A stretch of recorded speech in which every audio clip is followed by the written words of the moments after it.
Yusuf adalah putra dari Nabi Yakub alaihi salam dari istrinya yang bernama Rahil.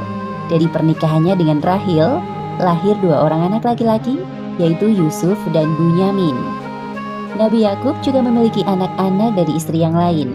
Mereka adalah 10 orang laki-laki yang memiliki tubuh besar dan kuat. Pada suatu malam, Yusuf kecil bermimpi dalam tidurnya. Wah, ya Allah, mimpi apa aku semalam? Tampak seperti nyata. Apa aku ceritakan saja ya perihal mimpiku semalam kepada ayah? Wahai ayah, ada yang ingin aku ceritakan kepadamu. Apa itu wahai Yusuf? Bicaralah dengan tenang. Jadi, semalam aku bermimpi. Mimpi itu tampak seperti sebuah isyarat. Apakah engkau bisa menafsirkan mimpi itu, wahai ayah? Memangnya apa yang engkau mimpikan semalam wahai anakku? Sesungguhnya, aku bermimpi melihat 11 buah bintang, matahari, dan bulan. Kulihat semuanya sujud kepadaku. Nabi Yakub terdiam mendengarkan cerita Yusuf dan kemudian tersenyum. Hai anakku, janganlah kamu ceritakan mimpimu itu kepada saudara-saudaramu. Maka mereka akan membuat makar atau untuk membinasakanmu. Sesungguhnya, syaitan itu adalah musuh yang nyata bagi manusia. Mimpi Yusuf tersebut merupakan sebuah isyarat kenabian, seperti yang disebutkan dalam Al-Quran, surat Yusuf ayat 6. Dan demikianlah Tuhanmu memilih kamu untuk menjadi nabi, dan diajarkannya kepadamu sebahagian dari takbir mimpi-mimpi, dan disempurnakannya nikmatnya kepadamu dan kepada keluarga Yakub, sebagaimana dia telah menyempurnakan nikmatnya kepada 2 orang bapakmu sebelum ini, yaitu Ibrahim dan Ishak. Baiklah ayah, aku akan merahasiakan tentang ini. Tapi, apa maksud dari mimpiku itu? Satu hal yang harus engkau ketahui, anakku, bahwa Allah telah menyiapkan kehidupan yang mulia untukmu kelak. Nabi Yakub mencium kening Yusuf dengan penuh rasa cinta. Setelah peristiwa itu, kecintaannya kepada Yusuf semakin bertambah. Ia sadar bahwa Yusuf kelak akan meneruskan perjuangan dakwahnya. Kepribadian Yusuf yang menyenangkan menambah kehangatan dalam keluarga Yakub. Namun, hal tersebut tidak berlaku bagi kakak-kakak Yusuf. Pada suatu malam, kakak-kakak Yusuf yang berjumlah 10 orang mengadakan rapat rahasia. Mereka mencari cara untuk memisahkan Nabi Yakub dengan Yusuf. Sesungguhnya Yusuf dan saudara kandungnya Bunyamin lebih dicintai oleh ayah kita daripada kita sendiri. Padahal kita ini adalah satu golongan yang kuat. Sesungguhnya ayah kita adalah dalam kekeliruan yang nyata. Benar sekali wahai saudaraku. Ayah seolah-olah tidak ingat bahwa kita lebih kuat dan cekatan dalam bekerja. Lantas apa yang sekarang harus kita lakukan wahai saudaraku? Bagaimana jika kita bunuh saja Yusuf? Atau kita buang ke tempat yang jauh agar perhatian ayah tidak melulu kepadanya? Kemudian setelah itu kita bertaubat kepada Allah. Sebentar. Aku tidak setuju jika kita membunuh Yusuf. Dia itu adik kita, apalagi ayah kita seorang nabi. Rasanya tidak pantas. Bagaimana jika kita masukkan dia ke dalam sumur agar nanti Yusuf dipungut oleh para musafir dan dijual oleh mereka? Bagaimana saudara-saudara? Wah, itu ide yang bagus. Ya, kami setuju usulan itu. Iya benar, setuju. Iya setuju. Malam hari itu juga, perwakilan dari kakak-kakak Yusuf menghadap kepada Nabi Yakub. Wahai ayah, kami ada satu permintaan. Bolehkah kami mengajak Yusuf pergi untuk bermain besok? Untuk apa mengajak Yusuf? Dia masih kecil. Wahai ayah kami, apa sebabnya kamu tidak mempercayai kami terhadap Yusuf? Padahal sesungguhnya kami adalah orang-orang yang mengingini kebaikan darinya. Sebenarnya timbul kecurigaan di dalam benak Nabi Yakub. Beliau merasa ada yang aneh dengan ajakan yang tiba-tiba ini.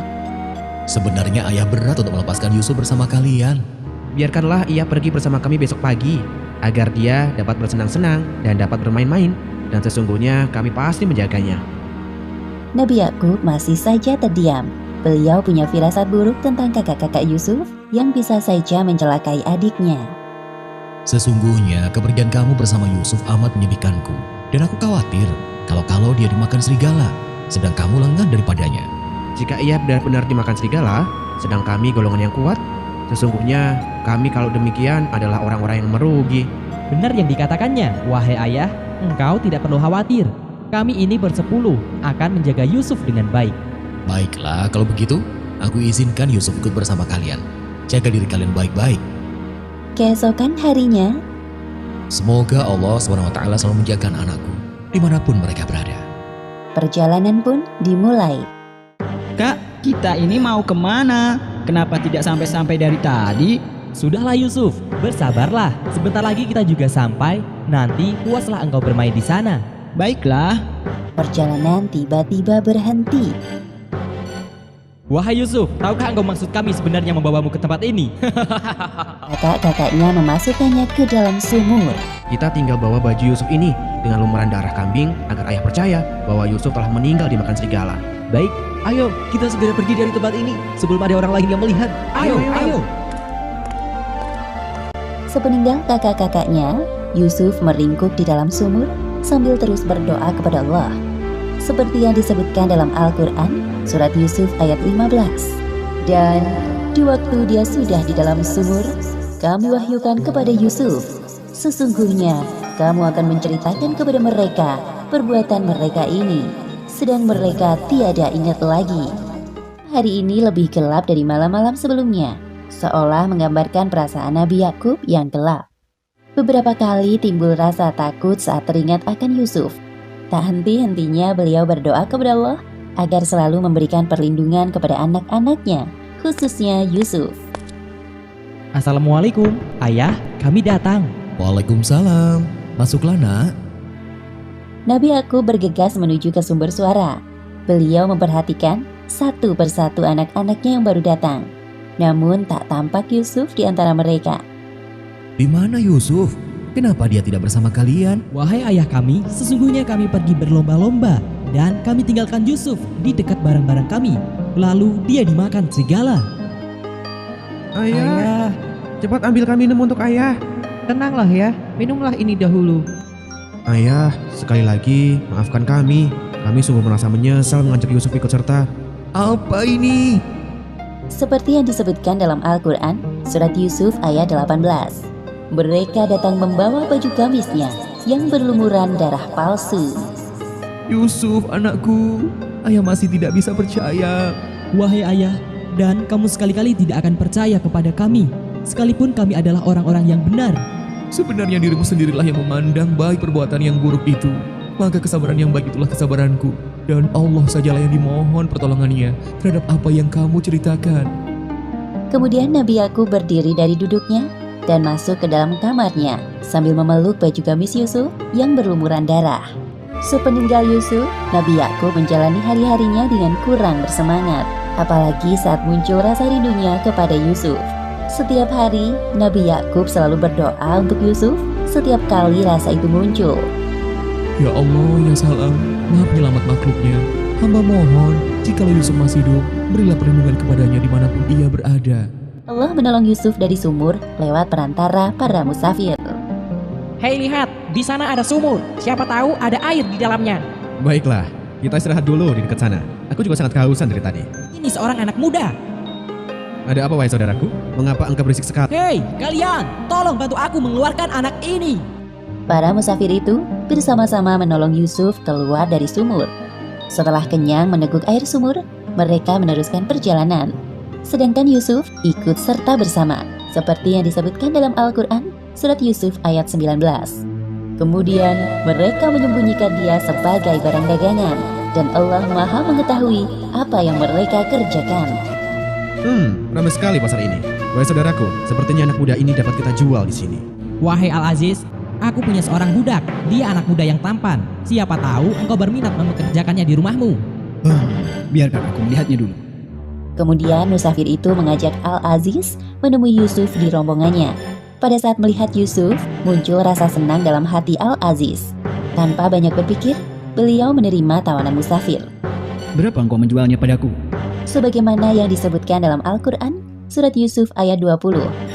Dan mereka menjual Yusuf dengan harga yang murah, yaitu beberapa dirham saja, dan mereka merasa tidak tertarik hatinya kepada Yusuf. Hai anak muda, siapakah namamu? Namaku Yusuf. Sebuah nama yang indah.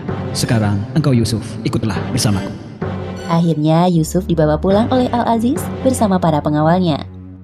Al-Aziz sendiri merupakan sebutan bagi kaum bangsawan di Mesir. Silahkan masuk, wahai Al-Aziz. Wahai penjaga, ketahuilah bahwa mulai sekarang Yusuf ini akan tinggal di sini untuk membantu pekerjaanku. Wahai suamiku, siapakah dia? Ini Yusuf, wahai istriku. Mulai sekarang, Yusuf akan tinggal di rumah kita. Berikanlah kepadanya tempat yang baik Boleh jadi dia bermanfaat kepada kita atau kita pungut dia sebagai anak. Baiklah wahai suamiku, akan aku laksanakan sesuai perintahmu. Tatkala Yusuf beranjak dewasa, ia tumbuh menjadi pemuda yang cerdas dan kuat. Oleh karena itu, Yusuf diberi amanah oleh Al-Aziz sebagai penanggung jawab urusan rumah tangga, sebagaimana yang disebutkan dalam Al-Quran, surat Yusuf ayat 22. Dan tatkala dia cukup dewasa, kami berikan kepadanya hikmah dan ilmu. Demikianlah kami memberi balasan kepada orang-orang yang berbuat baik. Istri Al-Aziz tergoda dengan ketampanan Yusuf.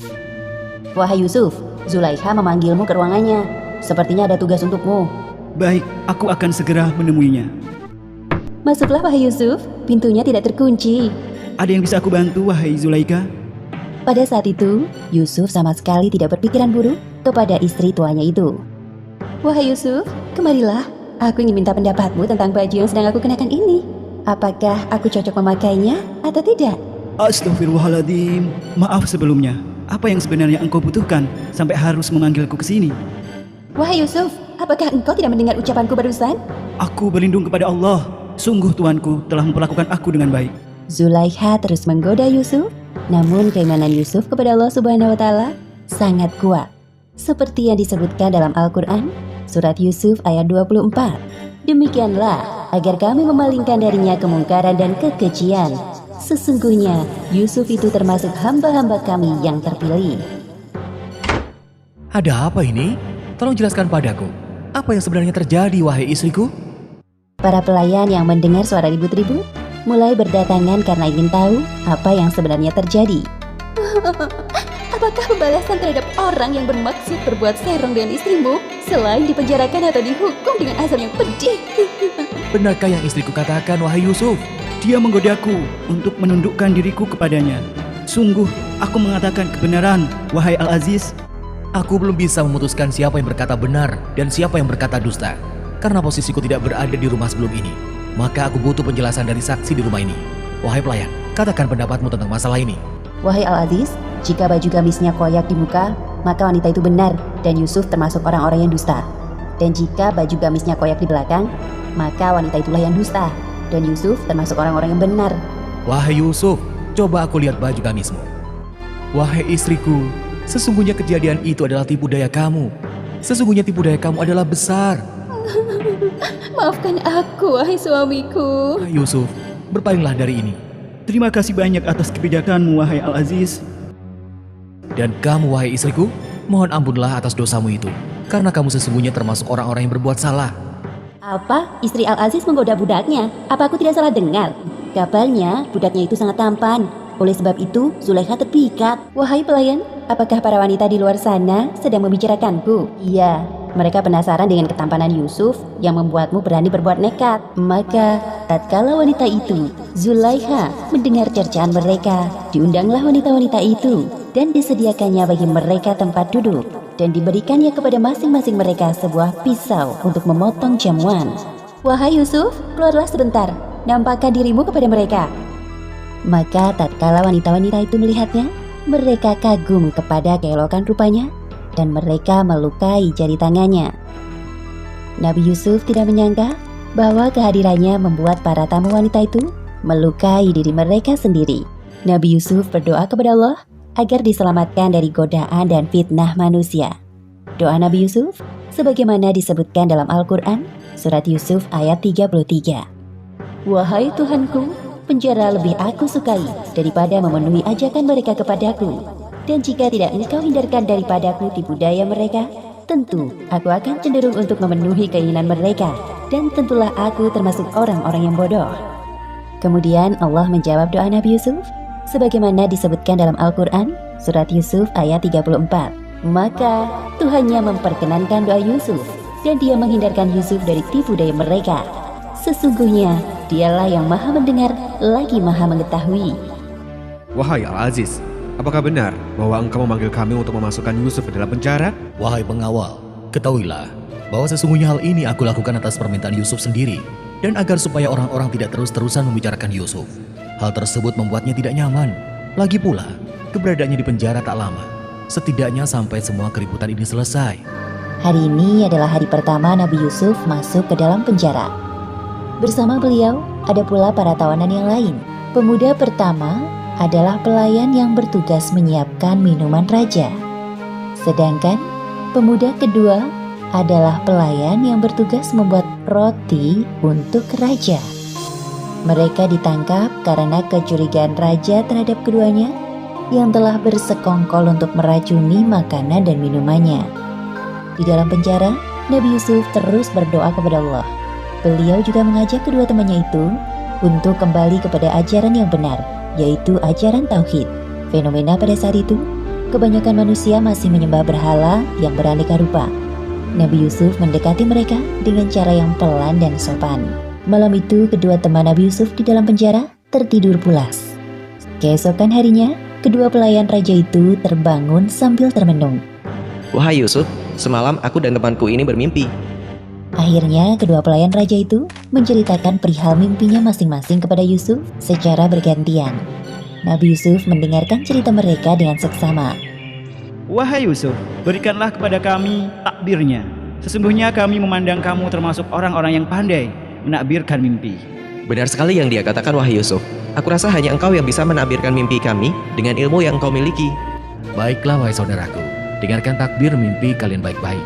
Adapun salah seorang di antara kamu berdua akan memberi minum tuannya dengan khamar. Adapun yang seorang lagi, maka ia akan disalib, lalu burung memakan sebagian dari kepalanya. Kedua pelayan itu saling berpandangan. Pelayan yang bertugas membuat minuman raja merasa bahagia karena dia terbukti tidak bersalah dan akan segera dibebaskan. Nabi Yusuf berpesan kepada orang yang diketahuinya akan selamat. Wahai saudaraku, terangkanlah keadaanku kepada tuanmu. Tentu saja wahai Yusuf, jangan khawatir. Tak lama kemudian, pelayan itu dibebaskan. Setelah kembali bekerja di istana, syaitan membuatnya lupa untuk menerangkan keadaan Yusuf kepada raja. Oleh karena itu, Nabi Yusuf harus tinggal di dalam penjara lebih lama lagi. Raja Mesir sedang gelisah dalam tidurnya. Beliau bermimpi tentang sesuatu yang tidak masuk akal. Oleh karena itu, sang raja berencana untuk mengadakan pertemuan dengan para penasihat kerajaan, berharap muncul solusi untuk mimpi yang mengusik pikirannya beberapa hari ini. Sesungguhnya aku bermimpi melihat 7 ekor sapi betina yang gemuk-gemuk dimakan oleh 7 ekor sapi betina yang kurus-kurus, dan 7 bulir gandum yang hijau, dan 7 bulir lainnya kering. Terangkanlah kepadaku tentang takbir mimpiku itu, jika kamu dapat menakbirkan mimpinya. Si pelayan mulai teringat akan janjinya dengan Nabi Yusuf. Astagfirullahaladzim, setan apa yang melupakanku tentang Yusuf? Inilah saatnya aku membalas kebaikan Nabi Yusuf. Wahai Raja, itu adalah mimpi-mimpi yang kosong, dan kami sekali-kali tidak tahu mentabirkan mimpi itu. Jadi, menurut kalian mimpiku itu hanya bunga tidur? Tapi kenapa aku merasa sangat yakin bahwa mimpiku itu adalah sebuah pertanda tentang negeri ini? Semua orang yang ada di tempat itu terdiam, sampai akhirnya si pelayan buka suara. Wahai Raja, bolehkah saya ikut bicara dalam masalah ini? Aku akan memberitakan kepadamu tentang orang yang pandai menakbirkan mimpi itu. Maka utuslah aku kepadanya. Kesempatan itu tidak disia-siakan oleh pelayan. Ia menceritakan secara detail tentang kepandaian Yusuf dalam menakbirkan mimpi. Baiklah kalau begitu. Sekarang juga, pergilah engkau menemui Yusuf dan tanyakan kepadanya terkait takbir mimpiku. Siap, segera saya laksanakan wahai Raja. Suasana di penjara. Wahai Yusuf, Nabiullah, maafkan aku baru bisa menemuimu sekarang. Ada hal penting yang ingin aku tanyakan. Ini menyangkut mimpi sang raja dan perihal kebebasan dirimu. Apa mimpi raja itu? Coba bicaralah dengan pelan dan jelas, wahai saudaraku. Wahai Yusuf, orang yang amat dipercaya, terangkanlah kepada kami tentang 7 ekor sapi betina yang gemuk-gemuk dimakan oleh 7 ekor sapi betina yang kurus-kurus, dan 7 bulir gandum yang hijau dan 7 lainnya kering, agar aku kembali kepada orang-orang itu sehingga mereka mengetahuinya. Kemudian Nabi Yusuf berdoa sejenak, lalu beliau baru menjawab. Supaya kamu bertanam 7 tahun lamanya, sebagaimana biasa. Maka apa yang kamu tuai hendaklah kamu biarkan di bulirnya kecuali sedikit untuk kamu makan. Kemudian, sesudah itu akan datang 7 tahun yang amat sulit, yang menghabiskan apa yang kamu simpan untuk menghadapinya, yaitu tahun sulit, kecuali sedikit dari bibit gandum yang kamu simpan. Kemudian, setelah itu akan datang tahun yang padanya manusia diberi hujan dengan cukup, dan di masa itu mereka memeras anggur. Penjelasan Nabi Yusuf terkait takbir mimpi raja tersebut terdapat dalam Al-Quran, Surat Yusuf ayat 47 hingga 49. Wah, sempurna sekali penjelasanmu. Terima kasih banyak wahai Yusuf. pasti setelah ini raja akan segera membebaskanmu. Wahai saudaraku, jangan lupa bahwa kesempurnaan itu hanya milik Allah. Kemudian pelayan itu bergegas kembali ke istana dan menceritakan kepada raja terkait takbir mimpinya. Raja pun terlihat sangat puas mendengarkan penjelasan Nabi Yusuf yang disampaikan oleh pelayannya. Wahai pengawal, bawalah Yusuf kepadaku. Siap, laksanakan. Raja Mesir menepati janjinya untuk membersihkan nama baik Nabi Yusuf sebelum beliau keluar dari penjara. Setelah peristiwa itu, Raja berniat menjadikan Nabi Yusuf sebagai orang penting di istana. Sebagaimana yang disebutkan dalam Al-Quran, surat Yusuf ayat 56. Dan demikianlah kami memberi kedudukan kepada Yusuf di negeri Mesir. Dia berkuasa penuh pergi menuju kemana saja ia kehendaki di bumi Mesir itu. Setelah 7 tahun berlalu, negeri Mesir yang awalnya subur berubah menjadi kering. Mimpi raja tentang musim paceklik yang melanda daerah Mesir selama 7 tahun itu nyata terjadi. Takbir mimpi Nabi Yusuf tidak pernah meleset. Sebagai orang yang telah mengetahui paceklik akan terjadi, Nabi Yusuf tidak tinggal diam. Beliau telah menyiapkan strategi agar kebutuhan pangan semua penduduk tercukupi.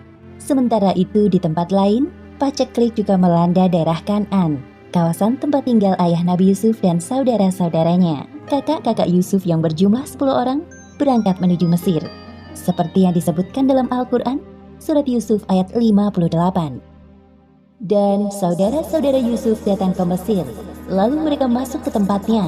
Maka Yusuf mengenal mereka, sedang mereka tidak mengenal lagi kepadanya. Berapa jumlah anggota keluarga kalian? Sebenarnya kami tinggal ber-12 orang bersama seorang ayah.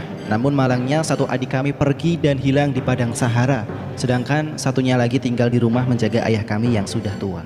Jadi, masih ada satu saudara kalian yang tidak ikut mengambil jatah makanannya? Itu karena ia bertugas menjaga ayah kami yang sedang sakit-sakit di rumah. Bawalah kepadaku saudaramu yang seayah dengan kamu.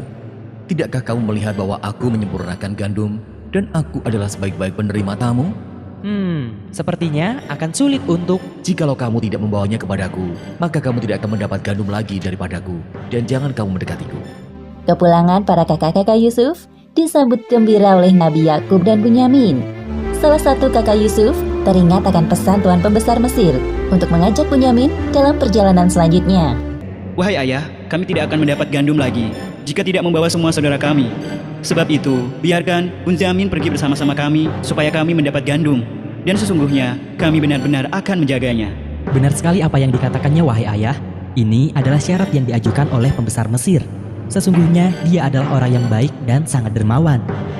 Nabi Yakub merasa heran dan keberatan dengan permintaan Pembesar Mesir itu. Bagaimana aku akan mempercayakan Bunyamin kepadamu? Kecuali seperti aku telah mempercayakan Yusuf kepadamu dahulu. Wahai ayah, sesungguhnya kami telah menyesal tentang itu. Aku sekali-sekali tidak akan melepaskan Bunyamin pergi bersama-sama kamu. Sebelum kamu memberikan kepadaku janji yang teguh atas nama Allah, bahwa kamu pasti akan membawanya kepadaku kembali. Kecuali jika kamu dikepung musuh. Allah adalah saksi terhadap apa yang kita ucapkan ini. Terima kasih atas izinmu, wahai ayah. Hai anak-anakku, janganlah kamu bersama-sama masuk dari satu gerbang, dan masuklah dari pintu-pintu gerbang yang berlain-lain. Baik ayah, akan kami laksanakan sesuai perintahmu. Sesampainya di istana kerajaan, seperti yang disebutkan dalam Al-Quran, surat Yusuf ayat 68. Dan tatkala mereka masuk menurut yang diperintahkan ayah mereka, maka cara yang mereka lakukan itu tiadalah melepaskan mereka sedikit pun dari takdir Allah. Wahai Yusuf, rombongan dari Kan'an telah datang. Aku hitung jumlah mereka ada 11 orang. Sesungguhnya aku ini adalah saudaramu, wahai Bunyamin. Hah? Tidak mungkin. Apakah engkau Yusuf? Ya, benar. Aku Yusuf, kakak kandungmu yang dianggap mereka telah meninggal dunia. Keberadaanku ini masih rahasia. Jadi, jangan engkau beritahukan pada yang lain. Baik. Kemudian, Nabi Yusuf telah mengatur strategi untuk menahan Bunyamin agar tidak ikut pulang bersama kakak-kakaknya. Hal tersebut tentu telah diketahui oleh Bunyamin. Hai kafilah, sesungguhnya kamu adalah orang-orang yang mencuri. Hah? Jangan menuduh sembarangan. Barang apakah yang hilang? Kami kehilangan piala raja, dan siapa yang dapat mengembalikannya akan memperoleh bahan makanan seberat beban unta. Dan aku menjamin terhadapnya. Demi Allah, sesungguhnya kamu mengetahui bahwa kami datang bukan untuk membuat kerusakan di negeri ini, dan kami bukanlah orang-orang yang mencuri. Tapi apa balasannya jikalau kamu betul-betul pendusta? Balasannya ialah pada siapa diketemukan barang yang hilang dalam karungnya, maka dia sendirilah balasannya tebusannya. Baiklah kalau begitu, sesuai permintaanmu, aku akan memeriksa barang bawaan kalian. Seperti yang disebutkan dalam Al-Quran, Surat Yusuf ayat 76. Maka mulailah Yusuf memeriksa karung-karung mereka sebelum memeriksa karung saudaranya sendiri. Kemudian dia mengeluarkan piala raja itu dari karung saudaranya. Demikianlah kami atur untuk mencapai maksud Yusuf. Ya, benda itu yang sedang kami cari. Iya benar. Jika ia mencuri, maka sesungguhnya telah pernah mencuri pula saudaranya sebelum itu. Dengan kata lain, perkataan kakaknya tersebut telah menuduh Nabi Yusuf.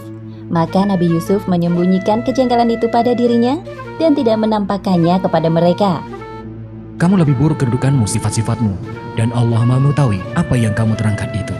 Wahai Tuan yang mulia, sesungguhnya ia mempunyai ayah yang sudah lanjut usianya. Lantaran itu, ambillah salah seorang di antara kami sebagai gantinya. Sesungguhnya kami melihat kamu termasuk orang-orang yang berbuat baik. Aku mohon perlindungan kepada Allah daripada menahan seseorang, kecuali orang yang kami ketemukan harta benda kami kepadanya. Jika kami berbuat demikian, maka benarlah kami orang-orang yang zalim. Maka tatkala mereka berputus asa daripada putusan Yusuf, mereka berpamitan. Kemudian mereka berunding bagaimana mereka akan pulang. Tidakkah kamu ketahui bahwa sesungguhnya ayah telah mengambil janji dengan nama Allah dan sebelum ini kita telah menyia-nyiakan Yusuf. Sebab itu aku tidak akan meninggalkan negeri Mesir sampai ayah mengizinkan kepadaku untuk kembali atau Allah memberi keputusan terhadapku. Dan dia adalah hakim yang sebaik-baiknya. Kakak-kakak Nabi Yusuf pulang ke rumah dengan membawa banyak persediaan makanan dari pembesar Mesir. Namun bedanya, kepulangan mereka kali ini terasa lebih berat dari sebelumnya. Hal itu disebabkan karena tuduhan pencuri pada Bunyamin, serta kakak tertua mereka yang memilih bertahan hidup di Mesir karena perasaan bersalah.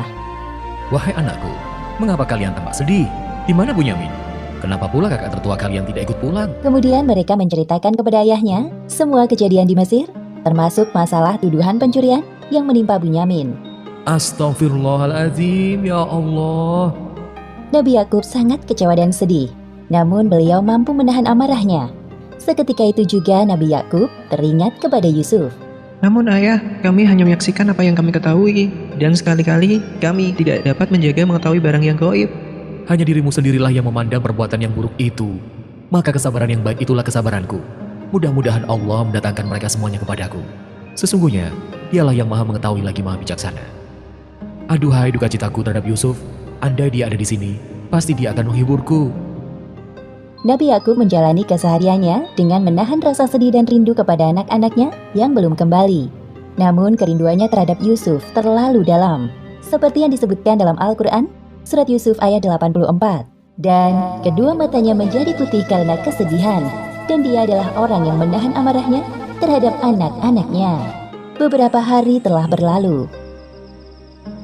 Wahai kakak-kakakku, ayah menyuruh kita untuk berkumpul.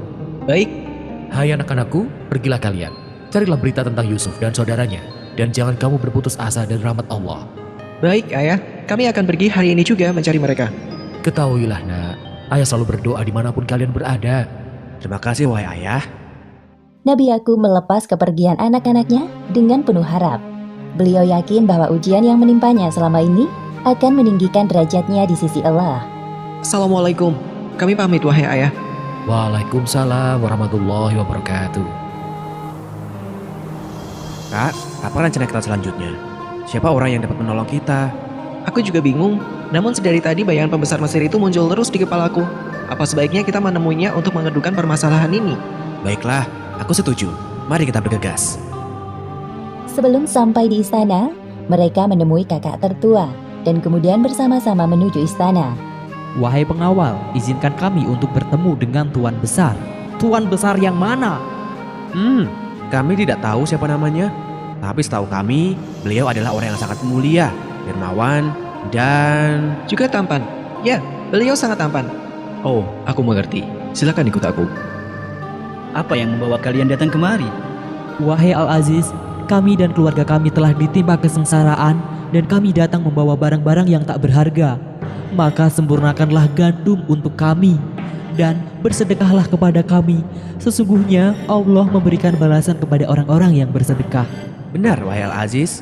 Hanya engkau yang dapat menolong kami. Dan juga, tolong, bebaskan adik kami Bujamin. Pada pertemuan kali ini, Nabi Yusuf berusaha mengingatkan kakak-kakaknya dengan kejadian masa lalu di antara mereka. Apakah kamu mengetahui kejelekan apa yang telah kamu lakukan terhadap Yusuf dan saudaranya ketika kamu tidak mengetahui akibat perbuatanmu itu? Hah? Bagaimana engkau bisa tahu? Apakah kamu benar-benar Yusuf? Benar, akulah Yusuf. Dan ini saudaraku, Bunyamin. Sesungguhnya Allah telah melimpahkan karunia-Nya kepada kami dengan pertemuan ini. Wahai Yusuf, maafkan sikap kami dahulu. Kami benar-benar menyesal pernah menyelakaimu. Demi Allah, sesungguhnya Allah telah melebihkan kamu atas kami.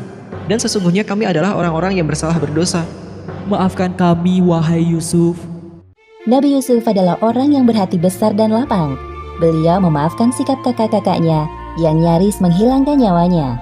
Pada hari ini tidak ada cercaan terhadap kamu. Mudah-mudahan Allah mengampuni kamu dan Dia adalah Maha Penyayang di antara para penyayang. Kamu benar-benar orang yang baik, adikku. Sesungguhnya Allah menyukai orang-orang yang berbuat baik. Wahai Yusuf, pasti ayah sangat senang jikalau tahu bahwa engkau masih hidup. Beliau sangat merindukanmu sampai keadaannya seperti sekarang ini. Wahai kakakku, pergilah engkau dengan membawa baju gamisku ini. Lalu letakkanlah di wajah ayahku. Nanti ia akan melihat kembali dan bawalah keluargamu semuanya kepadaku. Setelah pertemuan itu, kakak-kakak Yusuf yang berjumlah 10 orang kembali ke rumah ayahnya sambil membawa baju gamis milik Yusuf. Aku mencium bau Yusuf. Sesungguhnya, aku mencium bau Yusuf. Sekiranya kamu tidak menuduhku pikun. Kamu masih dalam kekeliruan seperti dahulu. Ketika mendengar kedatangan anak-anaknya, hati Nabi Yakub menjadi berdebar-debar. Wahai anak-anakku, kalian telah pulang. Apakah kalian datang membawa kabar gembira? Ataukah malah sebaliknya? Aku ingin mendengarnya. Apakah ini tentang Yusuf? Sabarlah dulu, wahai ayah. Kami baru saja sampai di rumah. Duduklah. Sesungguhnya aku mencium bau Yusuf. Bismillahirrohmanirrohim. Apa ini? Seperti yang disebutkan dalam Al-Quran, surat Yusuf ayat 96. Tatkala telah tiba pembawa kabar gembira itu, maka diletakkannya baju gamis itu ke wajah Yakub. Lalu kembalilah dia dapat melihat. Kalian... Ayah dapat melihat kami. Iya, aku dapat melihatmu dengan jelas. Alhamdulillahirrabbilalamin. Terima kasih ya Allah. Tidakkah aku katakan kepadamu bahwa aku mengetahui dari Allah apa yang kamu tidak mengetahuinya? Wahai ayah, mohonkanlah ampun bagi kami. Sesungguhnya kami adalah orang-orang yang bersalah berdosa. Aku akan memohonkan ampun bagimu kepada Tuhanku. Sesungguhnya, Dialah yang Maha Pengampun lagi Maha Penyayang. Setelah kakak tertua Yusuf menceritakan kejadian yang sebenarnya kepada Nabi Yakub, berangkatlah keluarga Yakub menuju Mesir. Ketabahan Nabi Yakub selama ini akhirnya terbayar dengan pertemuannya kembali dengan putra kesayangannya, yaitu Yusuf. Kemudian Nabi Yusuf menaikkan orang tuanya ke atas singgasana. Kemudian mereka semuanya merebahkan diri seraya bersujud kepada Yusuf. Wahai ayahku, inilah takbir mimpiku yang dahulu itu. Sesungguhnya Tuhanku telah menjadikannya suatu kenyataan. Dan sesungguhnya Tuhanku telah baik kepadaku. Demikianlah akhir kisah Nabi Yusuf alaihi salam. Wallahu a'lam bishawab.